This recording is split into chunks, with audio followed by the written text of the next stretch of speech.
மதுரையைச் சேர்ந்த ரகு வயது 30.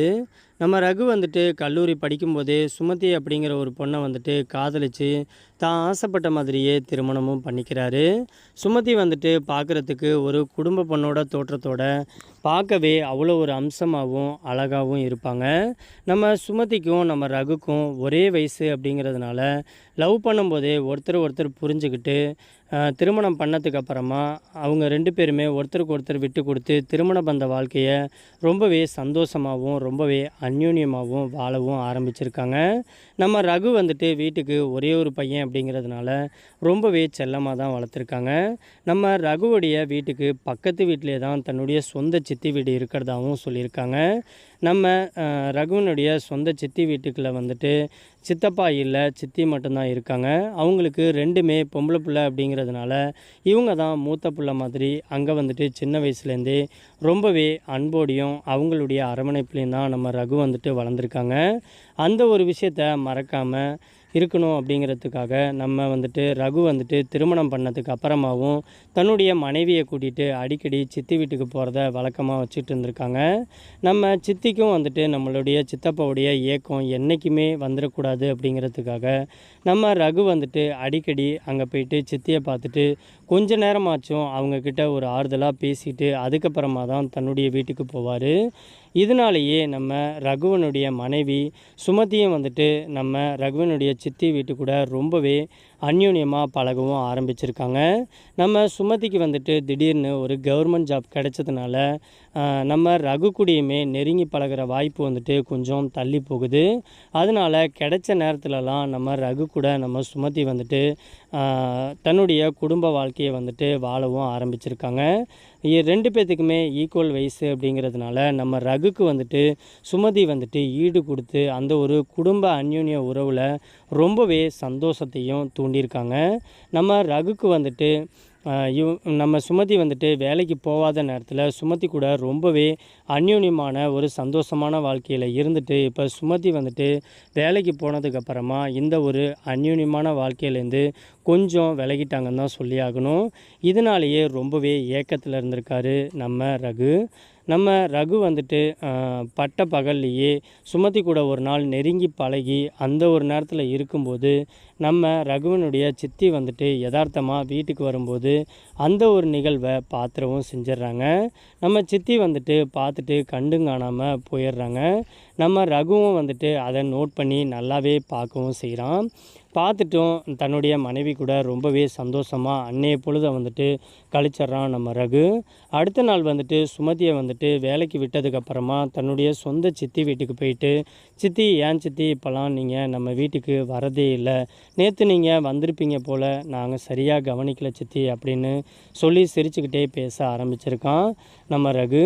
அதுக்கு சித்தி வந்துட்டு அப்படிலாம் ஒன்றும் இல்லைப்பா, உனக்கு திருமணம் ஆயிடுச்சு, நீ இனிமேல் ஒரு ஃபேமிலி ஆகிட்ட, உன்னுடைய குடும்பத்தை தான் நீ இனிமேல் பார்ப்ப அப்படின்னு சொல்லிட்டு கண் கலங்குற மாதிரி பேசின உடனே நம்ம ரகு வந்துட்டு தன்னுடைய சித்தியை வந்துட்டு தன்னுடைய மார்பில் அணைச்சி, சித்தி நான் உங்களுக்கு இருக்கேன், நீங்கள் ஏன் சித்தி கவலைப்படுறீங்க, என்றைக்குமே நீங்கள் தான் எனக்கு முக்கியம் அப்படின்னு சொல்லிட்டு ஆசை வார்த்தையை வந்துட்டு நம்ம ரகு வந்துட்டு பேசவும் ஆரம்பிக்கிறாரு. நம்ம சித்திக்கும் அவங்கள மீறி ரகு மேலே ஒரு ஈர்ப்பும் ஒரு பாசமும் ஒரு ஏக்கமும் ஏற்படுது. இதை எப்படி சொல்கிறதுனே தெரியல அப்படின்னு சொல்லிட்டு நம்ம சித்தியும் நம்ம ரகுக்கிட்ட அதிகமாக பேசி பழக ஆரம்பிக்கிறாங்க. அதுக்கப்புறமா ரகு, இனிமேல் நான் வந்துட்டு வீட்டுக்கு வந்தால் உனக்கு ஒரு மாதிரி இருக்குது, எனக்கும் ரொம்பவே சங்கட்டமாக இருக்குது, அது என்னான்னு எனக்கு சொல்ல தெரில, அதனால் நீ வந்துட்டு நம்ம சுமதியை வந்துட்டு வேலைக்கு விட்டதுக்கப்புறமா எனக்கும் அடிக்கடி உடல்நிலை வந்துட்டு சரியில்லாமல் போயிடுது, அதனால் எனக்கு வந்துட்டு நீ சின்ன சின்ன உதவி எனக்கு செஞ்சு கொடுத்தனா எனக்கு ரொம்பவே உதவியாக இருக்கும் அப்படின்னு சொல்லவும் ஆரம்பிக்கிறாங்க. நம்ம ரகுவும் ஓகே சித்தி, நான் டெய்லியும் வந்துட்டு சுமதியை வேலைக்கு விட்டோன்னே நான் நம்ம வீட்டுக்கு வந்துடுறேன் அப்படின்னு சொல்லிட்டு சுமதியை வந்துட்டு வேலைக்கு விட்டுட்டு நம்மளோட சித்தி வீட்டுக்கு ரகு வந்துட்டு ரெகுலராகவே போக ஆரம்பிக்கிறாரு. அப்படி ரெகுலராக போகும்போது சித்தி கூட கொஞ்சம் கொஞ்சமாக நெருங்கி பேச ஆரம்பிக்கிறாரு. அப்படி நெருங்கி பேசும்போது நம்ம சித்தியும் மனசு விட்டு, ரகு என்னன்னு தெரியல, நீ வந்துட்டு திருமணம் பண்ணதுக்கு அப்புறமா எனக்கு வந்துட்டு உன்னை பார்க்கும்போது எனக்கு வேறு மாதிரி ஒரு ஃபீல் வந்துட்டு உருவாகுது, அது இல்லாமல் நீ உன் மனைவி கூட நெருங்கி பழகும்போது என்ன அறியாமலேயே எனக்கு வந்துட்டு ஒரு மாதிரி ஒரு ஏக்கம் மாதிரி எனக்கு ஒரு ஏக்கமாகவும் ஒரு பொறாமையாகவும் இருக்குது அப்படின்னு சொல்லி வெளிப்படையாகவே பேச ஆரம்பிக்கிறாங்க. அப்படி பேசும்போது நம்ம சித்தி முகத்தில் அவ்வளோ ஒரு ஏக்கத்தை நம்ம ரகு வந்துட்டு பார்த்துட்டு அந்த ஒரு ஏக்கத்தையும் புரிஞ்சுக்கவும் ஆரம்பிக்கிறாரு. ஏன்னா நம்ம ரகு வந்துட்டு திருமண பந்த வாழ்க்கையில் இருக்கிறதுனால அந்த ஒரு ஃபீலிங்ஸ் எல்லாமே நம்ம ரகுக்கு நல்லாவே புரிஞ்சதுனால, சித்தி நான் இருக்கேன் சித்தி, நீங்கள் எதுவாக இருந்தாலும் என்கிட்ட நீங்கள் ஓப்பனாக பேசலாம், நம்மளுக்குள்ளார எந்த ஒரு ஒளிவு மறைவும் வேணாம் அப்படின்னு சொல்லிட்டு சித்தியை வந்துட்டு தொட்டு பேசவும் ஆரம்பிக்கிறாங்க. இப்படியே ஒருத்தர் ஒருத்தர் வந்துட்டு நெருங்கி பேசி பழகி ஆரம்பிக்கும்போது நம்ம சித்தி வந்துட்டு, ரகு நாளைக்கு வந்துட்டு நீ சுமதியை வீட்டில் வேலையில் விட்டுட்டு சீக்கிரமாக நம்ம வீட்டுக்கு காலையிலேயே வந்துடு, நம்ம கொஞ்சம் வெளியில் போகணும், நான் குளிச்சுட்டு கிளம்பி ரெடியாக இருக்கேன் அப்படின்னு சொல்லி நம்ம ரகுக்கிட்ட சொல்லி அனுப்புகிறாங்க. நம்ம ரகுவும் அதே மாதிரியே சுமதியை விட்டுட்டு வீட்டுக்கு வந்துட்டு நம்ம சித்தி வீட்டுக்குள்ளார போகவும் செய்கிறாங்க. போய் பார்க்கும்போது நம்ம சித்தி வந்துட்டு பாத்ரூமில் குளிச்சுக்கிட்டும் இருந்திருக்காங்க. சித்தி நான் வந்துட்டேன், நான் வந்துட்டு நம்ம வீட்டில் இருக்கேன், நீங்கள் வந்துட்டு குளிச்சுட்டு கிளம்பி வந்துருங்க அப்படின்னு சொல்ல, ரகு நீ எங்கேயும் போயிடாத ரகு, நீ வந்துட்டு நம்ம வீட்டிலே இரு, நான் அந்த குளிச்சிட்டேன், நான் உடனே கிளம்பிட்டேன், நம்ம வெளியில் போகணும் கொஞ்சம் அப்படின்னு சொல்லிட்டு நம்ம சித்தி வந்துட்டு அவசர அவசரமாக குளிச்சுட்டு டவலோடியே அப்படியே வெளியில் வராங்க. அந்த ஒரு காட்சியை நம்ம ரகு வந்துட்டு பார்த்த உடனே ரகுக்கு என்ன சொல்கிறதுனே தெரியல. நம்ம சித்தியும் அந்த ஒரு செகண்டில் அவங்க மறந்துட்டு அப்படியே நிற்கவும் செய்கிறாங்க. உடனே நம்ம சித்தி வந்துட்டு வேகமாக போயிட்டு கதவு திறந்துருக்கு அப்படின்னு சொல்லிட்டு கதவை லாக் பண்ணிட்டு நம்ம ரகு கூட வந்துட்டு பக்கத்தில் அப்படியே உட்காடுறாங்க. ட்ரெஸ் மாற்றுங்க சித்தி அப்படின்னு நம்ம ரகு சொல்ல, மாற்றிக்கலாம் ரகு அப்படின்னு சொல்லிட்டு நம்ம சித்தி வந்துட்டு, என்னன்னே தெரியல, உன்னை பார்க்கும்போது என்னை அறியாமலேயே நான் என்னவே மறந்துடுறேன் அப்படின்னு சொல்லிட்டு நம்ம ரகுவனுடைய மடியில் படுக்கவும் ஆரம்பிக்கிறாங்க.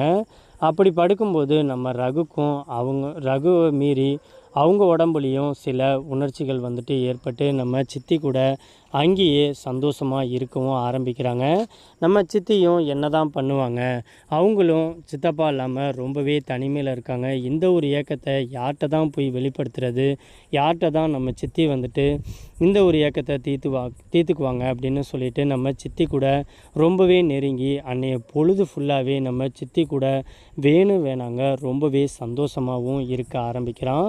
நம்ம சித்தியும் தன்னுடைய உறவை மீறி தன்னுடைய ரகுக்கிட்ட ரொம்பவே நெருங்கி பேசி பழகி அன்னைக்கு ஃபுல்லாகவே ஒரு 3 நாள் டைம் நம்ம ரகு கூட ரொம்பவே சந்தோஷமாக அவங்களுடைய தேக்கி வச்சுருந்த ஏக்கத்தை பூராமே நம்ம ரகு மூலியமாக தீர்த்துக்கவும் ஆரம்பிச்சிடுறாங்க. நம்ம ரகுக்கும் அது ரொம்பவே பிடிச்சு போய் ரெகுலராகவே சுமதியை வந்துட்டு ஆஃபீஸில் போயிட்டு விட்டுட்டு வந்து நம்ம சித்தி கூட ரொம்பவே நெருங்கி பேசி பழகி அவங்க கூட ரொம்பவே சந்தோஷமாகவும் இருக்க ஆரம்பிக்கிறாங்க. ஒரு கட்டத்தில் நம்ம சுமதி வந்துட்டு கன்சீவ் ஆகி அவங்களுடைய அம்மா வீட்டுக்கு வந்துட்டு நம்ம சுமதி வந்துட்டு போகவும் ஆரம்பிக்கிறாங்க. அப்படி போகவும் நம்ம ரகுக்கு வந்துட்டு ஜாக்பாட் அடித்த மாதிரி நம்ம இனிமேல் எந்த ஒரு வேலையுமே கிடையாது, நம்மளுடைய சித்தி வீட்லேயே நம்ம இனிமேல் இருந்துட வேண்டிதான் அப்படின்னு சொல்லிட்டு காலையில் சாப்பிட்டுட்டு அம்மா நான் வெளியில் போகிறேன் அப்படின்னு சொல்லிட்டு நம்ம சித்தி வீட்டுக்கு தெரியாமல் வந்துட்டு ரொம்பவே சந்தோஷமாக நம்ம சித்தி கூட வாழ்க்கையை வந்துட்டு ரொம்பவே அந்யோன்யமான ஒரு வாழ்க்கையில் 2 பேருமே வாழவும் ஆரம்பிக்கிறாங்க. ஒரு வழியாக நம்ம ரகுக்கு வந்துட்டு ஒரு ஆண் குழந்தை பிறந்ததுக்கப்புறமா நம்ம சுமதியும் வந்துட்டு தன்னுடைய ரகு வீட்டுக்கே வந்ததுக்கப்புறமா எல்லாமே கூட்டு குடும்பமாக வாழவும் ஆரம்பிக்கிறாங்க. ஆனால் தன்னுடைய மனைவிக்கு தெரியாமல் கிடைக்கிற நேரத்தில் தன்னுடைய மனைவி கூடயும் சந்தோஷமாகவும் இருந்துக்கிட்டு